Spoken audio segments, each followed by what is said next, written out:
On a regular basis, both Mary Plumbley as the manager and myself consult with the Mountain Line Board to develop specific work programs. During the past several years, ATE's technical staff has assisted in the preparation of Mountain Line's ADA paratransit plan, its maintenance and road supervisors manuals, routing and scheduling reviews, developing specifications for new buses or rehabilitation of buses, and in the update of its employee handbooks. ATE's technical staff assists in the labor negotiations for the system and provides legal and labor consultation and advice. Let me just stop for a moment. We have a press kit that we'll pass out after we're through that has a lot of this information in it, so if you don't want to make any real copious notes, that'll be available to you. And then I'll take questions at that point as well. ATE technical staff also conducts reviews of elements of the system's operations. Such reviews are in cash handling, marketing, operations, maintenance, and computer utilization. If these services were not provided as a part of the management agreement, independent contractors would be required and Mountain Line would be responsible to incur those additional costs. For instance, the billing system is currently seeking bids for an estimated $30,000 to do a marketing analysis project.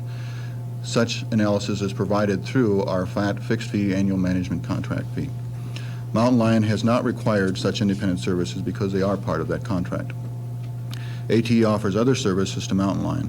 During the past several years, Mountain Line has received over $13,000 worth of computer software. These are softwares that are developed by our consulting services in Cincinnati and provided to our clients as part of our ongoing contract. The most unpublicized aspect of the benefits to Mountain Line received from ATE is purchasing and inventory locator services. Due to the high volume of ATE purchases and through Ryder Systems at our parent company, we are able to have very close contacts with many national manufacturers, and they offer our ATE clients significant savings in a lot of purchases. This arrangement allows Mountain Line to use local vendors making those purchases because of our contacts with the national manufacturers. During just the past 1.5 years, Mountain Line has directly saved nearly $35,000 through the use of such purchasing programs. Additionally, due to the discount premiums to ATE managed systems, Mountain Line's insurance remains over $30,000 per year under the next lowest bid given in our 1991 procurement by the previous carrier.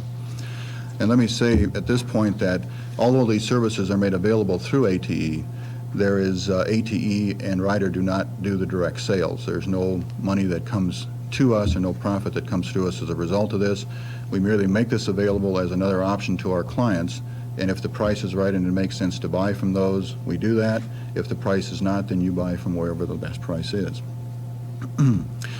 ADA issues in our relationship with the disabled. ATE has been involved in the implementation of the American with Disabilities Act. We conduct special ADA training seminars to inform our clients of the upcoming regulations.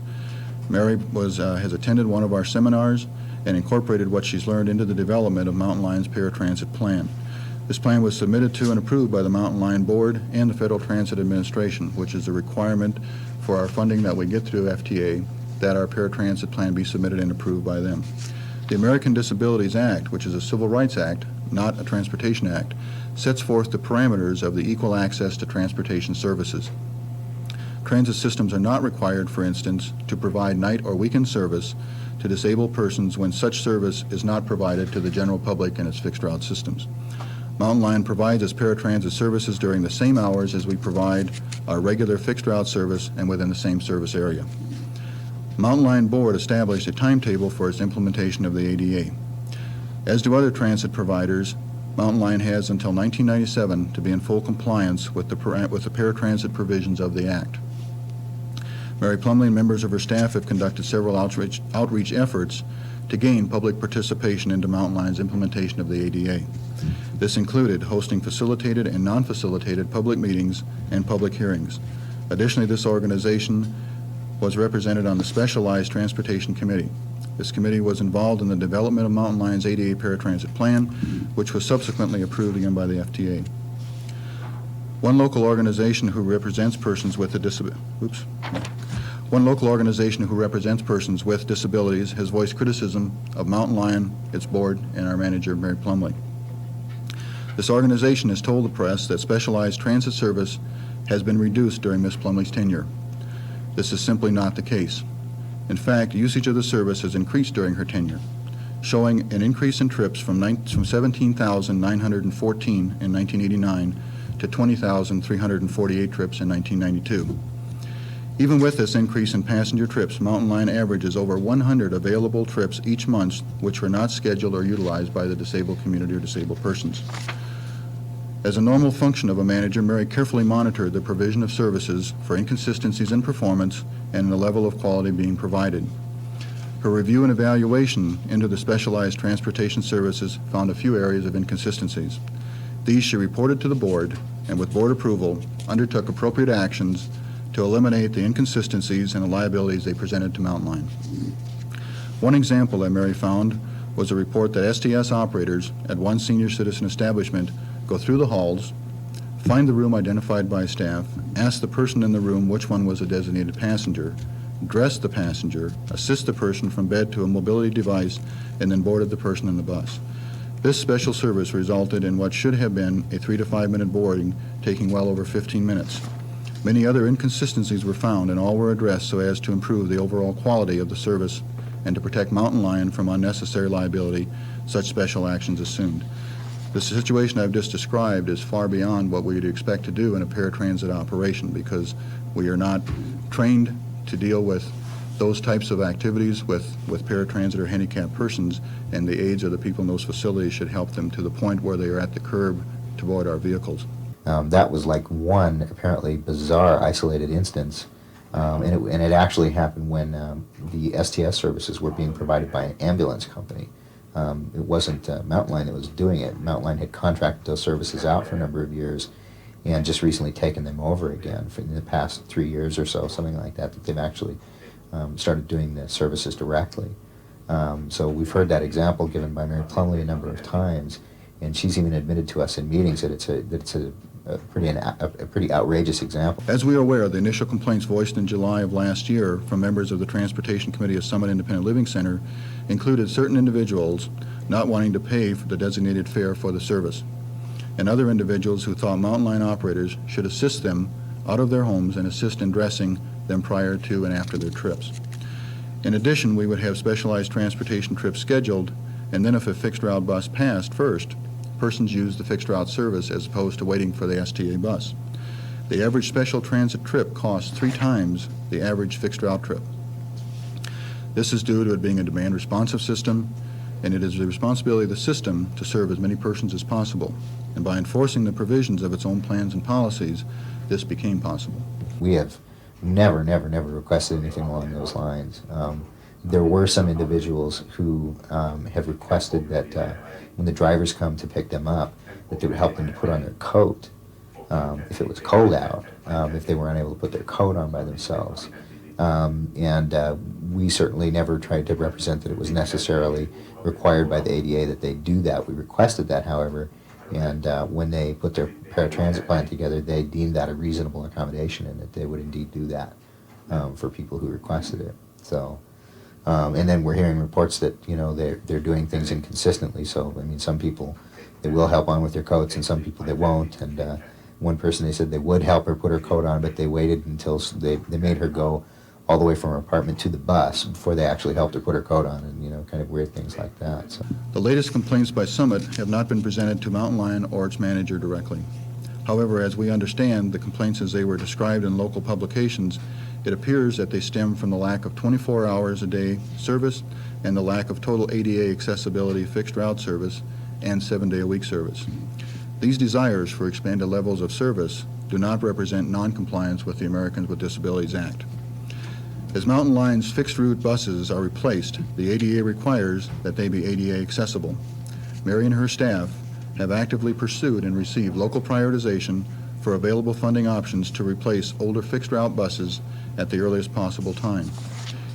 The expansion of specialized transportation services from 12 to 24 hours a day and from 6 to 7 days a week is not possible without an estimated additional $1.5 million a year in funding. These additional funding represent a 33% increase in the current operating budget at Mountain Line, excuse me. There's too many acronyms and names here, I get confused. While much attention has been directed to the complaints of one organization representing disabled persons, it is important to note that this complaint is not indicative of the majority of complaints or comments about Mountain Lion receives on its specialized services. Compliments and comments of appreciation for the quality of the service and for the efforts of specific employees outnumber any complaints received by a 3-to-1 margin. Complaints by former employees. A few former employees and one current employee of Mountain Lion have been quoted recently with comments about the company's management, its policies, and its enforcement of those policies. This small group began their actions approximately 1 year ago with a lengthy anonymous document which contained many allegations against Manager Plumbley. The allegations were addressed by the Teamsters Local Union No. 2. Jack Cutler, the business agent for the union, responded to the board that all of the matters referred to in the unsigned memorandum have been resolved and that there are no pending or unresolved matters between the parties which are addressed in the memorandum. Mr. Cutler goes further by stating that, in his perspective, some of the employees in certain situations are acting outside of the contract and outside of the concerted, protected activity. Such actions by these employees is not condoned or supported by the Teamsters Local Union No. 2. As a responsible company, ATE also reviewed the allegations made against our manager. A senior employee was sent to Missoula and reviewed the personnel files, the anonymous memorandum, and spoke with many employees there. In his report to me, which I had requested him to do after the completion of his review, the reviewer wrote, "I am impressed with what I found in Mountain Lion. I believe Mary is managing the employees well. She is administering the discipline in the employee handbook in a consistent, even-handed manner. Those employees who are doing a good job were being recognized for that." Referencing the anonymous memorandum, the reviewer found it unfortunate that the document was receiving the attention it did because he found the allegations to be untrue. It was later acknowledged by Gene McGinley, a former employee who was the author or one of the authors of this memorandum. The Mountain Lion Board responded to her and stated, after having considered the complaints in the letter regarding safety and service issues and management's response to the issues, the board has determined that the complaints are without basis in fact. Even with these clear responses, Ms. McGinley and other former employees continued to harangue the manager. Some of them have been quoted as calling disciplinary action trivial. Neither the manager nor I find safety violations, failing to stop at red traffic lights, or speeding to be trivial issues in a public transit operation. Perhaps the reason this group continues to state their false allegations against Ms. Plumbley is that she cannot reveal the true facts involving these employees. She must protect employees' rights to privacy, even for those former employees. In an attempt to have the facts become known, Mary has corresponded with these employees and has invited them to sign releases so that their personnel files can be opened for public review. Interestingly, they have not responded in a positive way. One can only assume that they have reasons they do not wish to have these files made available. There is one of the former employees whom Mary can discuss, that being Rudy Borg. Mr. Borg, a former operator, filed a grievance with Teamsters Local Union No. 2, who pursued his grievance through the final and binding arbitration. The arbitration panel ruled 4-0 that Mr. Borg's termination was for just cause. This is the available administrative remedy for employees with grievances at the agency. There's a very defined grievance process in the union contract that specifies how they are to resolve those grievances with management. This group has also misrepresented facts pertaining to the overall personnel matters. Mr. Winchester, a current employee, is quoted in the local paper as stating that employee turnover increased during Ms. Plumbley's tenure by 80%. In fact, the turnover rate of employees during her tenure averaged 7.33 persons per year, which is less than the 8.25 employees per year average for the preceding 12 years. Mr. Winchester also inaccurately reported the number of grievances filed by Mountain Lion employees during this period. 22 grievances were filed, which is an average of 6.8 per year. Of these grievances, 16, or 73%, were filed by four current or former employees. Ms. Plumbley, as manager, and her staff are responsible to enforce those work rules and policies established by the Board of Directors. Any necessary discipline is not taken lightly. In matters which might result in serious discipline, that being suspension or discharge, Mary consults with ATE labor and legal consultants and at times with independent labor consultants prior to making a final decision. The consultation is a recommended step for management because it helps protect the district against legal liabilities. If the consultant concurs with the appropriateness of actions being considered by Mary and her staff, The staff proceeds in taking disciplinary action in accordance with the provisions of the established bargaining unit. ATE's current and ongoing relationship with the Missoula Urban Transit District. ATE's structure provides an excellent set of checks and balances for effective transit management. This structure and the services we provide has led to ATE's outstanding national and international reputation. Just one of our services is to provide monthly, quarterly, and annual performance indicators.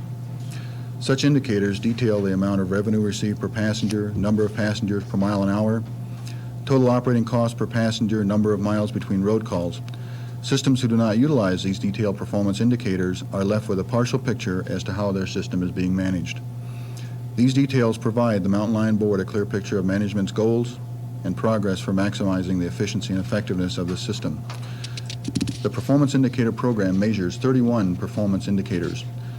I get copies of each of those for each system I oversee. I review them in detail, and whenever I see oddities in those, I call the managers and we discuss them, and I get explanations for variances when necessary. Those are also measured against peer systems, so we can determine how each system performs against the other systems of equal size that we manage. When Mary began her tenure as general manager in January 1990, she inherited an annual physical budget approved to be $200,905 in deficit. Additionally, the system was faced with a declining ridership.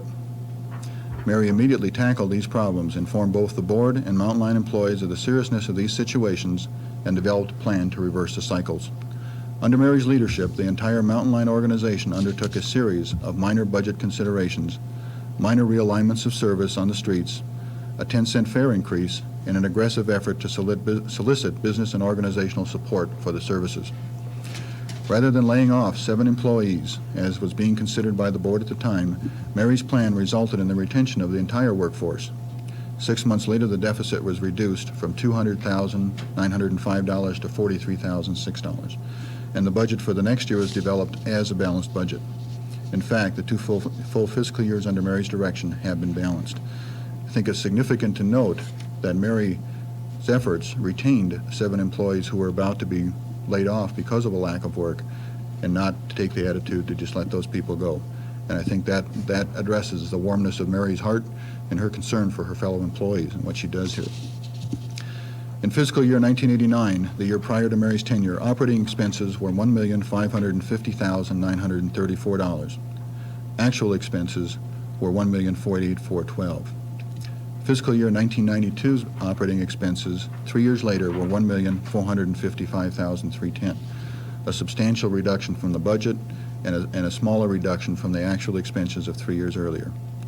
The actual revenues increased to $1,557,890. One must realize that with inflation's effect on transit systems, just as any other customer or consumer, this represents a significant increase in the efficiencies Mary has brought to the system.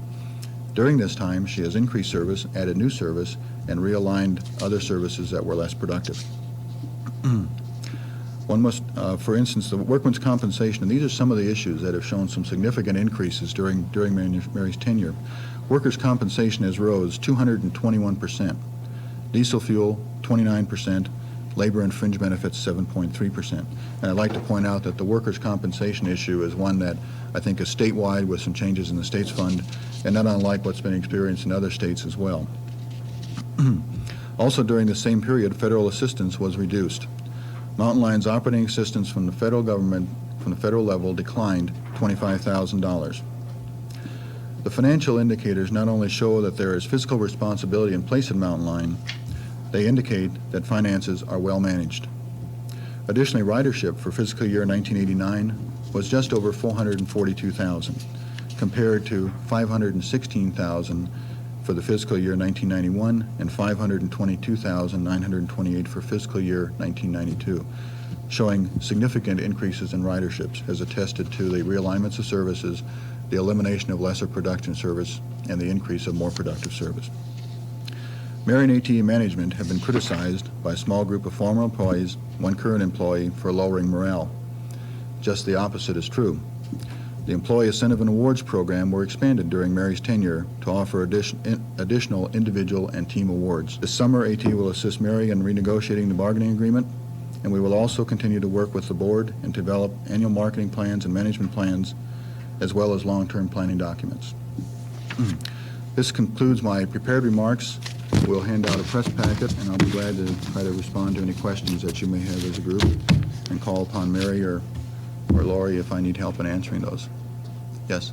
Mr. Alder, you concerned about losing the contract with Missoula?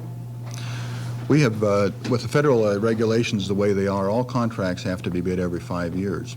Whenever a contract is bid, you always have a concern, whether that's through low bids or whatever goes on. I think we're confident that if the people who evaluate our proposal look at what's been done in Missoula, they will see that the operation here has been conducted in a professional way.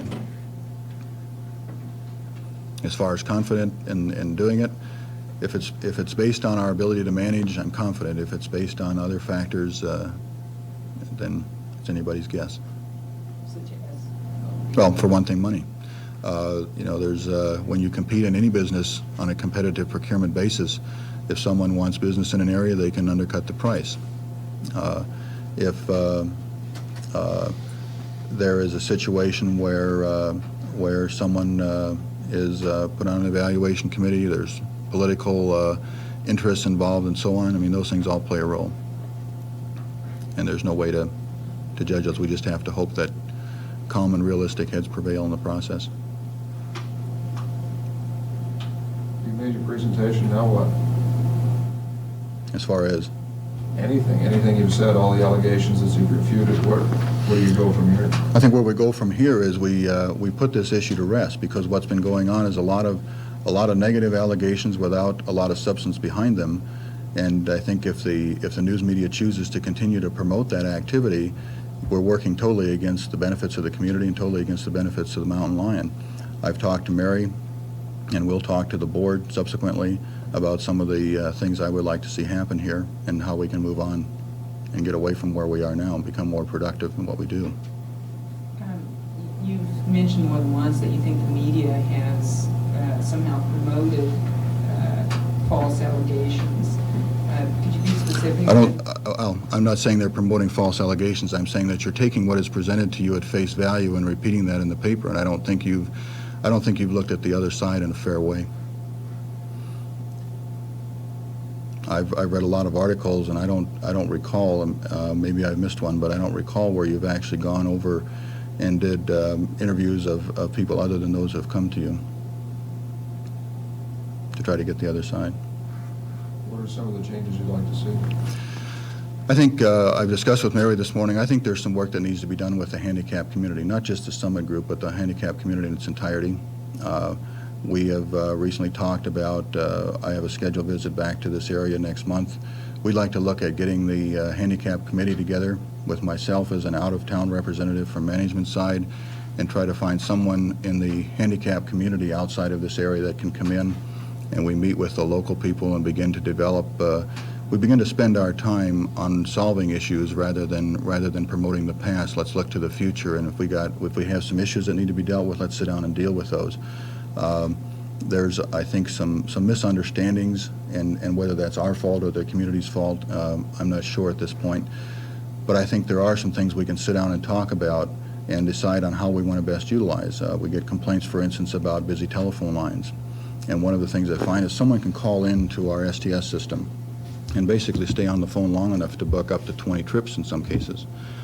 Maybe we need to talk to the handicapped community and say, do you want to still do that?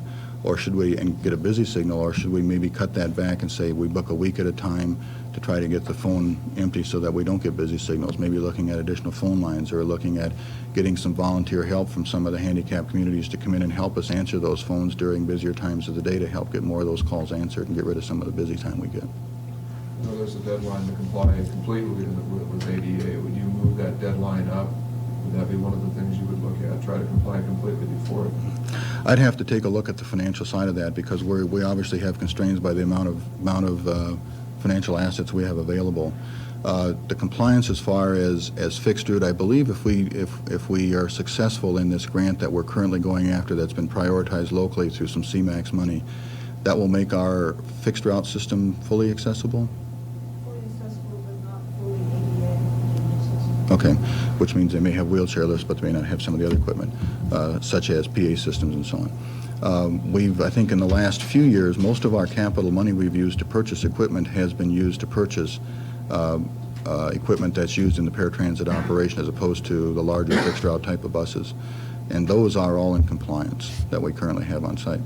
So that's one of the issues. The other one, as far as expanded service, those are all driven by money, and it becomes a process of applying the amount of assets we have to service, I guess, the most of the community, the biggest bang for the buck, if you will. It's an old cliche, but it's really what it all gets down to in the end. Is this the only reason you came to Missoula on this trip? Pardon? Is this the only reason you came to Missoula on this trip? Primarily, yes. I think secondarily, to just kind of spend some time locally and see what I can find out aside from having the press conference.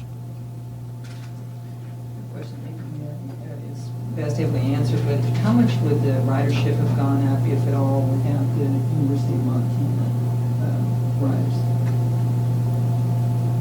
I don't have the percentage right off the top of my head, but when the university agreement took effect, within the first couple of months, not only found increases in their ridership, but we also had similar percentages of increases from the general population, those that were still paying the cash fares. Our sales of our transit passes and tickets increased at about the same percentage as well. So we saw the increase across the board. Now, it may have been because more university-affiliated passengers were making the trips. The general public saw more people on board, and that enticed them to get on board as well. I think it's... How different the grant would be without the UN riders, do you have any idea? Well, actually, all of the years, including university trips, we don't really have a way of separating that out. I think it's also significant to note here that we had a fare increase during this process, during Mary's tenure. Normally, when you have a fare increase, you'll experience, for every 3% increase in the fare, a 1% reduction in ridership. And that's just kind of an average that the industry has used over years. To retain ridership and actually see growth in ridership during the time of a fare increase, I think that speaks fairly significantly to what this system has done and the need for the system to be here.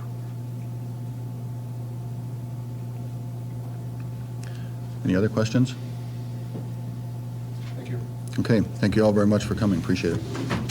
Well, there's some communication, but it's been somewhat kind of, I don't know what's the word I want to use.